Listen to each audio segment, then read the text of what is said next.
பயிற்சி 5.4 question number 1. 5,2 என்ற புள்ளியிலிருந்து புள்ளின்னு கொடுத்துட்டாலே நம்ம அதை எக்ஸ் ஒய்ன்னு எடுத்துக்கணும். புள்ளியிலிருந்து 2x² + 7y² = 14 என்ற நீள்வட்டத்திற்கு என்ன மேம் இதை பார்த்தா நீள்வட்டம் மாதிரியே இல்லைன்னு நீங்கள் சொல்லுவீங்க. கணக்கு போடும்போது தெரியும் அது எப்படி நீள்வட்டத்தின் சமன்பாடாக மாறுதுன்னு சொல்லிட்டு. ஓகே, நீள்வட்டத்திற்கு வரையப்படும் தொடுகோடுகளின் சமன்பாடுகளை காண்க. ஸோ இந்த கணக்கில் தொடுகோடுகளின் சமன்பாடு கண்டுபிடிக்க போகிறோம். ஓகே, சமன்பாடு தொடுகோடு அப்படின்னாலே அதுக்கு ஒரு ஃபார்முலா இருக்கும். நீள்வட்ட தொடுகோட்டின் பொது வடிவம். ஸோ இங்கே கொடுத்துருக்காங்களா, நீள்வட்டம் தொடுகோடு, அதோட பொது வடிவம் ஃபார்முலா இங்கே எழுதியிருக்கும் பாருங்கள்.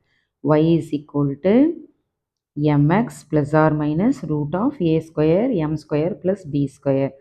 ஸோ a² b²ஓட மதிப்பு கண்டுபிடிக்கிறதுக்கு நமக்கு எது யூஸ் ஆக போகுதுன்னா இந்த நீள்வட்டத்தின் சமன்பாடு. அடுத்து ஒய் எக்ஸும் நமக்கு இதை கொடுத்துட்டாங்க 5,2ன்னு. அப்போ நம்ம என்ன கண்டுபிடிக்கணும்னா எம்மை தான் கண்டுபிடிக்கணும். ஓகே, இப்போ 1 by 1 பார்க்கலாம். கொஷின் எடுத்து எழுதுங்க. இந்த நீள்வட்டத்தின் சமன்பாடு எடுத்து 2x² + 7y² = 14 எழுதுறீங்க. இந்த சமன்பாடை 14ஆல் வகுக்கிறோம். ஏன்னா நமக்கு நீள்வட்டத்தின் சமன்பாடுனா ஈக்குவல் டு 1ன்னு வரணும் இல்லையா, அதனால் 14ஆல் வகுக்கிறோம். ஸோ இதை 14ஆல் வகுக்கும்போது 2ம் 14ம் கேன்சல் ஆகிட்டு 7ன்னு வரும். அடுத்து 7 இந்த இந்த டேர்மை 14ஆல் வகுத்தோம்னா 7 14 கேன்சல் ஆகிட்டு 2ன்னு வரும். y²/2 = 14/14 கேன்சல் ஆகிட்டா 1ன்னு கிடைக்கும். பாருங்கள், அழகாக நீள்வட்டத்தின் சமன்பாடு வந்துருச்சா. இப்போ இது a². இது என்ன ஃபார்முலா உங்களுக்கு தெரியும், நிறையா சம் பார்த்துருக்கோம். x² + y² b² = 1. அப்போ a² இடத்துல யார் இருக்கிறா, 7. இப்போ a² = 7, b² 2. ஓகே, இப்போது நமக்கு a² தெரியும், b² தெரியும், x தெரியும், y தெரியும். எல்லாத்துக்கும் இந்த சமன்பாட்டில் போய் பிரதியிடலாம். ஓகே, இந்த சமன்பாட்டில் பிரதியிட்ட தான் இது கிடைக்கும். y பதிலாக என்ன எழுத போகிறோம், 2. ஓகே, 2 எழுதியாச்சு. = m தெரியாது, அதான் கண்டுபிடிக்கணும். mன்றது சாய்வு, x என்னது 5, கொஷின்லேயே இருக்கு பாருங்கள் 5. அடுத்து +or- இந்த +or- ஃபார்முலா √a². a² எவ்வளோ, 7. 7 எழுதுங்க. m² தெரியாது, அப்படியே எழுதுறீங்க. Plus b². So plus b² என்னது இங்கே இருக்குது பாருங்கள் 2. ஸோ 2ன்னு எழுதியாச்சு. அடுத்த ஸ்டெப்பு 2 = இது மல்டிப்ளை பெருக்குனா 5m வரும். +or- போட்டு இதை அப்படியே எழுதுங்க. இப்போது இந்த 5m இந்த சைடு வந்தால் என்னவாகும், மைனஸ் ஆகும். அப்போ 2 - 5m = இந்த ரூட்டுக்குள்ளே இருக்கிறது அப்படியே இருக்கும். ஸோ இப்போ நம்ம ரூட்டை கேன்சல் பண்ணோம். ரூட்டை கேன்சல் பண்ணால் என்ன செய்யணும், வர்க்கப்படுத்தணும். இருபுறமும் வர்க்கப்படுத்த. இந்த ஸ்டெப்புக்கு அப்புறம் இங்கே எழுதியிருக்கேன் பாருங்கள். வர்க்கப்படுத்தும் போது இது ஸ்கொயர் ஆகிடும். இந்த +or- கேன்சல் ஆகிடும், ரூட்டும் கேன்சல் ஆகிடும். ஸோ வெறும் 7m² + 2 அது மட்டும் தான் வரும். இது பார்த்தீங்கன்னா உங்களுக்கு ஒரு ஃபார்முலா மைண்டுக்கு வரும், a - b whole square. So a² - 2ab + b². 2ab 2 2 -5 பெருக்கணும்னா -20m வரும் இல்லையா. 2 2 4 4 5 20. ஓகே, இந்த சைடு இருக்கிறது அப்படியே இந்த பக்கம் எடுத்துகிட்டு வாங்க. என்னவாகும், -7m² - 2 = 0. இப்போ இந்த 25m²லேருந்து 7m² கழிச்சா 18m². -20m அப்படியே எழுதுறீங்க. அடுத்தது 4 - 2 கழிச்சோம்னா என்ன கிடைக்கும், 2 கிடைக்கும். = 0. ஓகே, இந்த சமன்பாடை 2ஆல் வகுக்கிறோம்.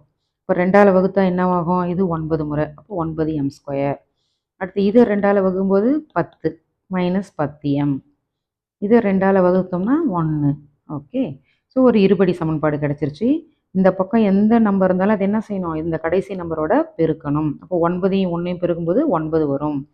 பெருக்குனா 9, கூட்டினாலோ கழிச்சாலோ -10. ஸோ அந்த 2 நம்பர் -1 -9. இப்போ இங்கே இருக்கிற ஃபஸ்ட்டில் இருக்கிறதுலே அந்த நம்பர் இங்கே வகுக்கணும். -1/9 எழுதுங்க. இங்கே -9ஆல் 9 வகுத்தோம்னா நமக்கு -1 கிடைக்கும். அப்போ எம்மோட மதிப்பு பாருங்கள், அப்படியே எழுதலாம். m - 1/9.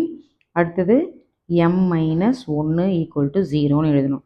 இப்போ m மட்டும் எழுதுங்க. ஈக்குவல் இந்த சைடு வந்துச்சுன்னா ப்ளஸ் ஆகிடும், -1 இந்த சைடு வந்தால் +1ன்னு மாறிடும்.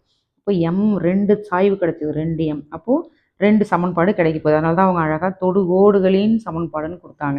இப்போ 1 by 1 பார்க்கலாம். ஃபஸ்ட்டு இந்த சாய்வு m எடுத்துக்கலாம். mனாலே ஒன்று தான் சாய்வு, அதாவது m சாய்வுன்னு சொல்லுவோம். ஓகே, பாயிண்ட் கொஷினில் கொடுத்துருக்காங்க இல்லையா, 5,2 அந்த ஒரு புள்ளியும் ஒரு சாய்வு ஃபஸ்ட்டு ஒரு 1/9 எடுத்துக்கலாம். அதுக்கப்புறமா இந்த 1 கண்டுபிடிக்கலாம். ஒரு புள்ளி ஒரு சாய்வு கொடுத்தா தொடுகோட்டின் சமன்பாடு, நேர்கோட்டின் சமன்பாடு எது கொடுத்தாலும் என்ன எழுதணும் ஃபார்முலா இதுதான். 11th நிறையா போட்டிருக்கோம் நம்ம. ஓகே. ஸோ இந்த ஃபார்முலா படிச்சுக்கோங்க. y minus y1 is equal to m into X minus x1. இப்போ பிரதியிடலாம். இந்த சம்மை இந்த இடத்துல இதுக்கு கண்டுபிடிக்கும் போது XYயாக ஆக்ட் பண்ணுச்சு. இப்போ இங்கே வரும்போது இங்கே y1 x1 இருக்கு இல்லையா, அப்போ இது x1 y1 எழுதணும். xyன்னு எழுதிட்டு போகிறீங்க. இப்போ அந்த இடத்துல y1க்கு mக்கு x1க்கு அதோட மதிப்பு பிரதியிடுங்க. 9 இந்த சைடு வரும். 2 உறுப்பு இருக்கனால ப்ராக்கெட் போட்டு இதை எழுதுகிறேன். Equal to X minus 5. 9 உள்ள பெருக்குங்க, இந்த ஸ்டெப்பு கிடைக்கும். அதுக்கப்புறம் எக்ஸ் எப்பவுமே நமக்கு ப்ளஸில் இருக்கணும் இல்லையா, அப்போது இங்கே இருக்கிறத அப்படியே வச்சுரும் எக்ஸ் மைனஸ் 5ன்னு சொல்லிட்டு. இந்த 2 இருக்குது இல்லையா, இதை இந்த சைடு ஈக்குவல் டு இந்த சைடு எடுத்துகிட்டு வந்தால் என்னவாகும், இது மைனஸ் ஆகிடும், இது ப்ளஸ் ஆகிடும். அதான் இங்கே எழுதியிருக்கேன். இப்போ கொஞ்சம் சுருக்கலாம். X minus 9y minus 5 plus 18 plus 13 equal to 0. ஒரு தொடுகோட்டின் சமன்பாடு கிடச்சிருச்சு. இன்னொரு தொடுகோட்டின் சமன்பாடு அது சேம் 5, 2 x1 y1 எடுக்கிறீங்க. இன்னொரு சாய்வு இங்கே கண்டுபிடிச்சிருக்கோம்ல m ஈக்குவல் டு 1, அதை இங்கே வந்து பிரதிடுறீங்க. ஃபார்முலா இங்கே எழுதினாலும் இங்கே திரும்ப எழுதணும்னு அவசியம் இல்லை. ஸோ அந்த மதிப்புங்களை பிரதியிட்டிங்கன்னா சுருக்கணும்னா நமக்கு இந்த ஆன்சர் கிடைக்கும். இதுதான் 2 தொடுகோட்டின் சமன்பாடு. ஸோ இந்த கணக்கை பொறுத்த வரைக்கும் நீங்கள் படிக்க வேண்டிய ஃபார்முலா, நீள்வட்டத்திற்கு தொடுகோட்டின் பொது வடிவம் ஒரு ஃபார்முலாவும், ஒரு புள்ளியும் சாய்வும் கொடுத்தா தொடுகோட்டின் சமன்பாட்டு ஃபார்முலா, 2 ஃபார்முலா படிக்கணும். அவ்வளோதான்.